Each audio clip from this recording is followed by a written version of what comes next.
Hello. Hello, welcome everyone.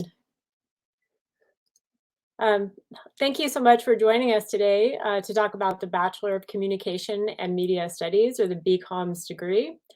I'm Dr. Miranda Brady, and I'm an associate professor in Communication and Media Studies. And I also teach in the program and do research. So I absolutely love what I do.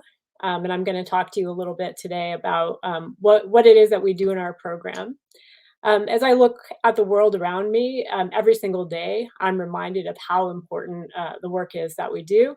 It's absolutely essential that we look critically at the mediated messages around us and how we can play a role in shaping those messages. I'm also joined today by Roop Bajwa, who is an honor student in BComs. Roop is also in the co-op or cooperative education program, and we'll tell you a little bit more about the co-op program in a moment. So Roop, would you like to say hi? Hi, everyone. Welcome to today's session. So just a reminder, I believe our conversation today is recorded. We will get to questions in the chat as we go, and there will be time for Q&A at the end. So if we somehow miss your question, please feel free to follow up with us via email or by visiting our website. You can also chat with me in the booth after our presentation today. I will be there for about an hour, so please feel free to visit me there if you'd like to just meet one-on-one. So today I'm going to talk a little bit about the culture and careers of the Bachelor of Communication and Media Studies, and then I'm going to get into the degree structure. So I'll tell you a little bit more about the details of the program in a bit. The Bachelor of Communication and Media Studies prepares students to enter a workforce that expects them to be analytical and adaptable in rapidly changing mediascapes. From fake news to TikTok influencers, our degree trains students to ask critical questions about the messages that swirl about around them every single day, and to think about how they can shape a better, more equitable future. Fundamental to the way we live and vital to nearly every human relationship, industry sector, and professional field, communication and media are among the most relevant, exciting, and powerful subjects you can study. In the Bachelor of Communication and Media Studies, we focus on many different intersections of media and communication, and there are a lot of different topics students can explore based on their particular interests. For example, we now have several alumni working in public health communications, and this is just one of many different examples of career paths taken by our alumni. Almost every kind of organization in every sector has a need to effectively communicate what it does. So there's lots of different career path options after students graduate. And not all BCom students go into professional communication, but take the research and critical thinking skills that they've developed in our program and apply them in different sectors from education to politics. We have one of the most well-established programs in Canada and an excellent reputation that spans more than 40 years. Though our program is one of the most established in Canada, we've also kept pace with contemporary changes along the way. We continually infuse our program with new expertise and new courses. We provide our students with a foundation in our field while also providing the theoretical tools and the vocabulary that will ground future media and communication analysis, making students adaptable on the job market. So they really get the tools they need to think with to be adaptable in the workplace. So BComs is a 20 credit honors program. It generally takes 4 years to complete. So usually students take 2.5 credits per semester or 5 credits per year. BComs allows you to tailor your coursework to your intellectual and professional interests, while at the same time building a solid academic foundation. In addition to learning research skills, you'll learn about media events through many different perspectives, from historical to political. By the time you reach 4th year, you'll be developing your dossier with a portfolio of work to showcase, as well as a narrative about yourself and your career path. So our program works to balance scholarly and professional development. As stated by Kevin Parent, who is an alumnus of our program, learning how comms theories actually play out in the real world is what has definitely helped me the most in my career. And Kevin is now a social media lead at Ottawa Public Health. You can see Kevin was featured in a Maclean's article last year related to some of the messaging around public health he was doing. So I want to talk a little bit also about the physical features of our program.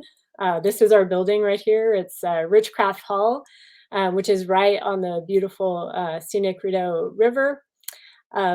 It's an absolutely stunning location, and it is also a site where we do a lot of our programming. We host a lot of events, and right now our plan for next year is for first year courses to be on campus, and our priority is to provide an exciting in-person experience for our students. Of course, we will carefully adhere to all of Carleton's public health COVID-19 guidelines at any given time. So our proximity to the Capitol, to Parliament Hill, and not-for-profit organizations and industry means our students benefit from many opportunities. When major issues occur on the Hill, for example, at the Supreme Court or in the halls of Parliament, our program is distinct from many others like it in other cities because students are able to be there in person as observers. They can meet with political advocates, journalists, and others. And this also means we have access to experts who visit our classes as guest speakers. We've also had sessional instructors who are experts from the government and industry, for example, from the Canadian Radio and Telecommunications Commission or the CRTC, and Statistics Canada, not-for-profit organizations. We also right now have a public servant in residence in our department from Immigration, Refugees, and Citizenship Canada. This person also brings their expertise to our classrooms in their teaching and through guest lectures. So our program takes full advantage of our beautiful facilities. We host a lot of special events, as I mentioned. Our faculty and staff offices are in this building where students can meet with their professors and advisors. We also have a student resource center, which provides a space for quiet study and collaborative group work, and meeting rooms for students who are working on projects together. And we've also recently launched a job posting site where students can find opportunities related to our field. And our resource coordinator leads professional development activities for students as well. So these are really helpful resources that are provided for the students. We also have a real community feel in our program. Our offices are located here in Richcraft Hall and nearby many of the places where students have their first year classes. There's lots of opportunities for students to collaborate with their instructors. For example, through paid research projects. First time fourth year students, the honors research essay is also an option. And this is where students work closely with a supervisor for credit to write a research essay on the topic of their choice. A little bit about us. Here's a picture of myself and some of my colleagues. It's a little like, where's Waldo? You can see me in there somewhere. Our faculty are internationally recognized for their research, some funding research labs through external grants, and there are many examples of faculty mentorship where undergrad students gain hands-on research experience in our program. You can see here, these are a couple of international conferences that we hosted where we attracted other scholars from across North America and beyond. Our faculty assume key roles in our field, and that translates into experiential knowledge in the classroom. For example, Dr. Dwayne Winsek, who is the principal investigator on a $2.5 million grant, studies global media concentration or issues of media ownership and control issues. If any of you have ever wondered why your telecoms bills are so very high here in Canada, Dr. Winsek covers that in his class. Dr. Merlina Lim holds the Canada Research Chair in Digital Media and Global Network Society, looking at international communications and media issues. Dr. Benjamin Wu is the director of the grant-funded Comic-Con's research project and the president of the Canadian Society for the Study of Comics. Dr. Armand Towns just joined our program last year from University of Richmond and is an expert in racism and digital media and just published a very highly renowned book in our field. The chair of our program currently, Dr. Josh Greenberg, recently won a Commentary Excellence Award for his contribution to communication around public health risks.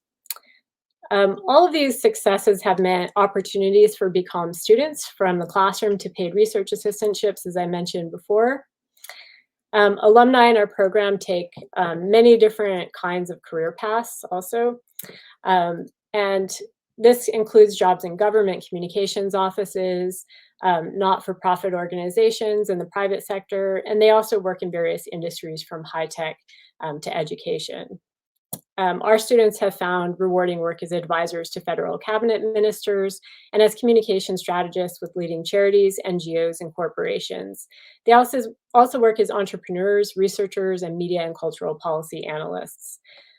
Importantly, our vantage close to the Capitol also means many of our instructors and students have professional connections there, which can also lead to job opportunities or placements in both the private and public sectors. So for example, Erin Bender-Kerbel, who graduated from our program in 2020, got a job as a strategic communications advisor with Innovation, Science and Economic Development Canada. Erin states that her transition into government communication was a seamless and gratifying experience, and she notes the career development opportunities she had in BComs. We also highlight some of the different career paths our alumni have taken in our Alumni Speakers series. So here featured are 4 speakers from the fall speaker series events. So you can see there's a diversity of different career paths that our students have taken, from a senior speechwriter for the Department of National Defense, the CEO and founder of Quake Lab, an inclusion and communications agency, and a public and patient engagement coordinator for the Canadian Medical Association and a disability rights advocate. So you can see there's a lot of different things that our students do after they graduate. So another really exciting way that students are able to gain professional experience is through the co-op or cooperative education experience. We have many success stories of co-op placements. And our students have had some really exciting and amazing employers. Co-op combines traditional coursework with hands-on experience working in the field. And these are paid work terms that are full-time employment in the field directly related to your work in communication and media studies. So our students have worked in a wide variety of roles in Health Canada, Natural Resources Canada, National Defence, Statistics Canada, and the House of Commons, the Canadian Medical Association, and National Research Council of Canada. Placements in private companies have also been a success for some students, like Honeywell and Nokia. And they've worked in important roles such as communications officers, digital marketers, strategic communicators, researchers, and engagement officers. So before asking Rup to talk a little bit about her experiences with co-op, I'll highlight another student quickly. So Crystal May Puguan worked for 3 terms at Health Canada as a program officer and a digital communications advisor in communication and public affairs branch. And this taught her a great deal about strategic communication, forms of media analysis, and strategies for resolving a variety of problems and in being adaptable. So without further ado, I will ask Rup to now talk about her experiences. Thank you so much. Thanks for the introduction. I'm going to talk a bit about my experience with co-op and just in the program in general, but I think it's good to start by explaining that I didn't come to Carleton initially for communications and media, but kind of found my way to the program after my first year when I realized I was really interested in digital media, in film, and in writing. I think that was something that I identified as a skill of mine. So I switched into BComs in my second year, and after hearing about the co-op program in university while I was in this environment, I really knew that it was for me because I thought there was a big value in gaining experience outside of the classroom, learning what I liked, what I don't like, what my strengths are in a professional capacity. I thought was really important. So I applied with the co-op option. And so in my first year of the BComs program is mainly with the Comms 1001 and 1002. It's a full year intro comms course, and that's when you're really introduced to all the different possibilities of this degree, whether it's media analysis, media industry, pop culture, everything in between. And it's a really good course to actually meet a lot of your peers in the program and learn about why everyone else is here, because I guarantee you'll meet someone that's here for a different reason, whether it's producing, working in the nonprofit sector, in public relations, because there's just so much you can do with this kind of degree. It's really what you make of it.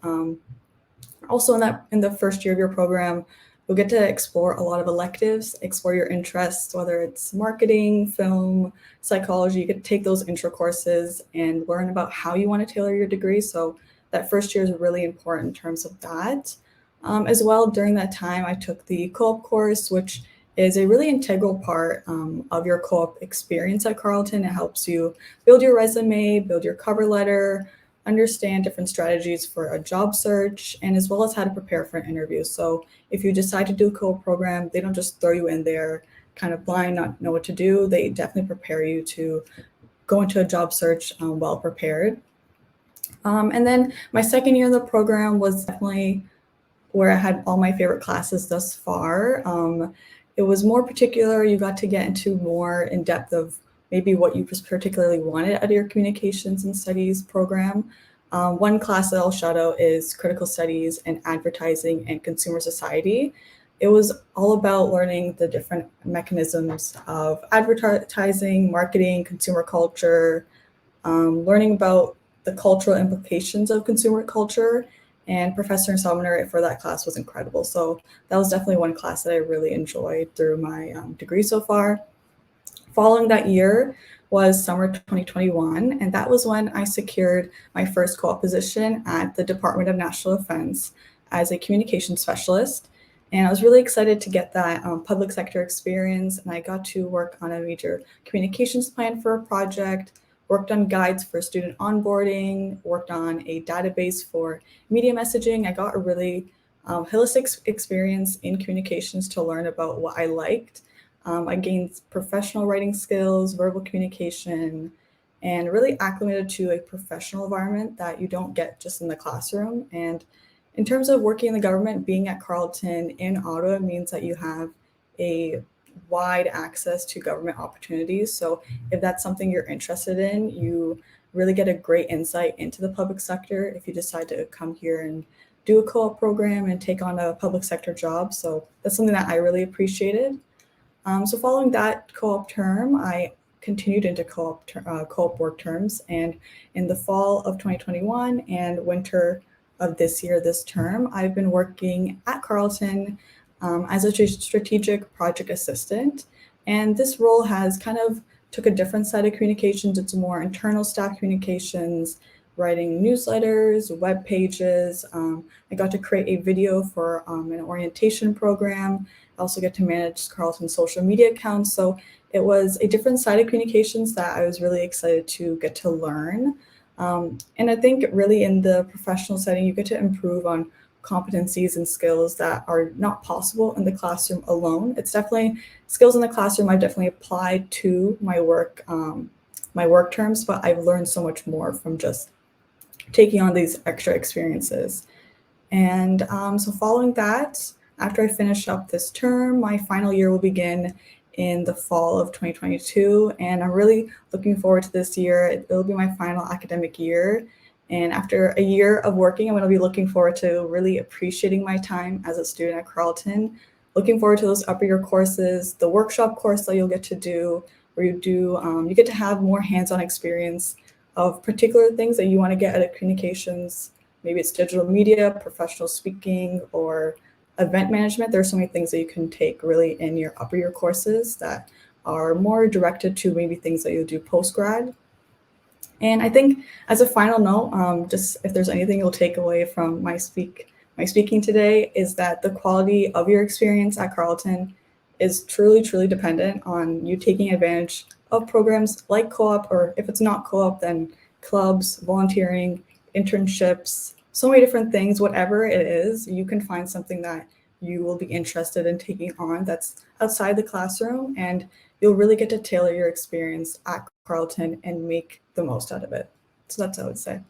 Thanks so much.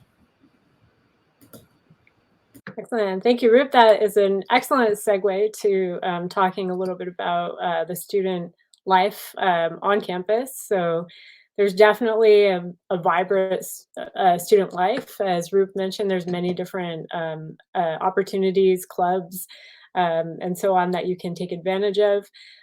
There is also a part of student life is tapping into an alumni network, and this also means kind of getting to know people so that after you graduate, you can stay in touch and hopefully maintain those connections. Um, we also have a student society on campus, the Communication Undergraduate Student Society, or as they're known now, CSS, the Communication Student Society. Here's featured a picture of Gracie Lee, who's the VP. You can follow them on social media to see what they're up to. They've been very active this year. They've had a fundraiser, and they've had many different speaking engagements as well. So please do follow them on social media. And if you do wind up coming to Carleton, it's a really exciting way to get to know your peers.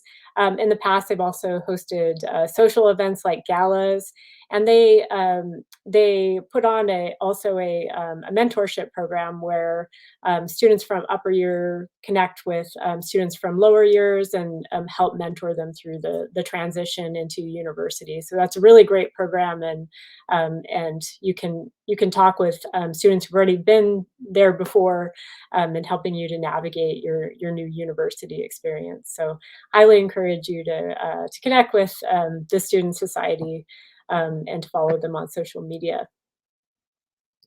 So now that you have a little bit of a sense of the culture of our program and of Carleton, I will talk a little bit about the actual degree structure. So as I mentioned before, our program is a 20 credit degree. It generally takes 4 years to complete with 5 credits per year. Um, you'll see that in addition to meeting kind of the general breadth requirements at Carleton, in the first year, you're going to start to become oriented to our program, as well as taking kind of electives across campus. So that would mean that in the first year, you would be taking Comms 1001, which is the Foundations in Communication and Media Studies course. And then you will be taking Comms 1002, Current Issues in Communication and Media Studies. And what these two courses do combined is really give you an orientation to our field. It helps you understand kind of the history of communication and different ways of kind of thinking about it critically and studying it. And then the second year course provides more of a kind of contemporary look at particular cases that you see in the media around you every day. And so it gives you the opportunity to kind of think critically about the issues that you're seeing every single day. I should also say that in the first year, students are taking or looking at topics that they might explore later in upper years. So for example, in the first year course, you might start to learn about something like sports and as media. And then later on in the fourth year, you can take a seminar course just dedicated to sports and media. In the first year, your interest might be piqued in a topic like environmental communication. And then later on, you can take courses that are just solely dedicated to that as you work your way through the program. So the first year probably provides kind of a primer to some of the issues that might pique your interest in later years. So it's a great orientation.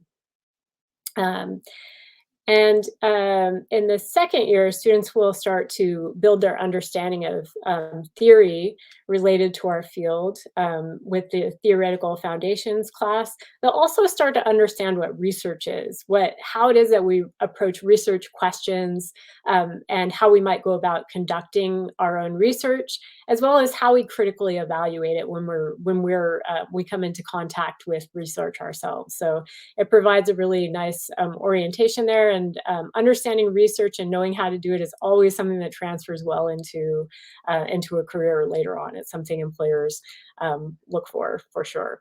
And during the first and second years, you'll also be taking electives courses, both outside of the program, and then you'll start to take them within the program as well.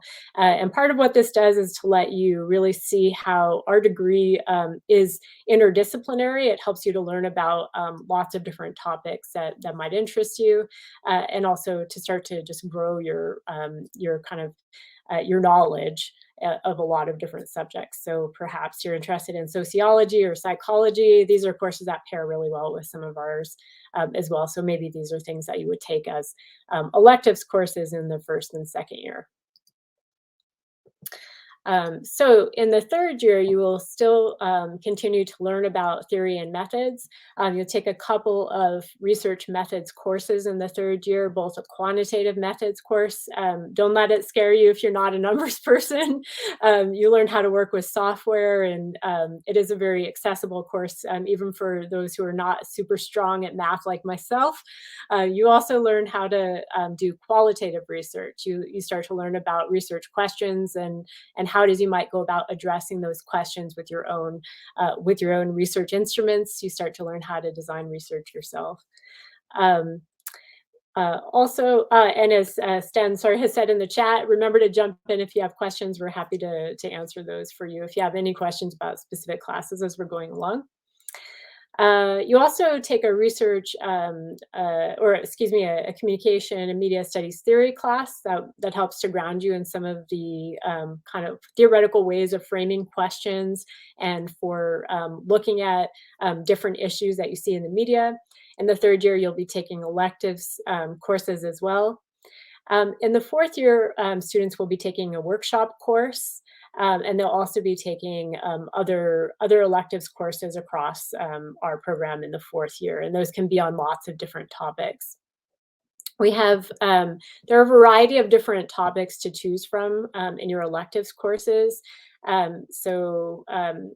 You know, I had mentioned a few previously, but these are just some examples. There are many others. So for example, political communication, big data and society, communication as food, communication and health, algorithmic culture, media, gender and sexuality, media, race and ethnicity, media industries and network society, media law, communication and science, digital media production, engaging the public, and so on. So these are just a few of the options you might choose from in the program. I should also note that students can also start to specialize in a particular area by taking a minor. So I believe, Roop, you have a minor in film studies, correct? Is that right? Yep. Yes, I do. Yeah. So I take a bunch of specifically film courses to tailor to that minor, and it like complements my communications degree and whatnot. Yes, and there are many different subjects you can minor in across campus. So if communication and media studies is your main interest and you like to pair that with another minor in a different subject, you're perfectly able to do that. You can also take a certificate or a double major. There are a lot of different kind of options or combinations that you can pursue. We proudly participate in some certificate programs. For example, the new science communication certificate, which might be of interest to students who are also interested in health communication or environmental communication. This is just one example. We also participate in the critical race minor, and now the brand new environment and climate change humanities minor. So these are just some examples, and there are many more across campus as well. Um, so I know we've covered a lot of information today. I've kind of given you an information download here, but I'm always happy to answer questions. If you have them, you can get in touch with me. You can also just send an email to our main communication mailbox. It's communication@carleton.ca. I put my own email address there as well. And I'm just putting in the chat a link to our website where you can find out more information about our program if we went through things too fast and you just want to look at it in more detail. You can also follow us on social media. We are on Twitter, Instagram, and TikTok at Comms Carleton. So please check us out there. And I'm happy to take any questions you might have now, or you can come visit me in the booth following. I'll be there until 4 o'clock. So any questions from anybody in the audience today?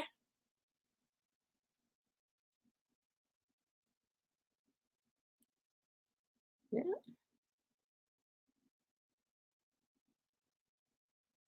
Okay. Well, please do get in touch if you think of any. It was very nice to see you all today, and I hope you enjoy the rest of your open house. Thank you, Roop, and thank you, Sten, for helping to organize this today and for participating in the open house. So thank you very much. Take care, and we will see you all hopefully in the fall. Thank you. Thank you, everyone.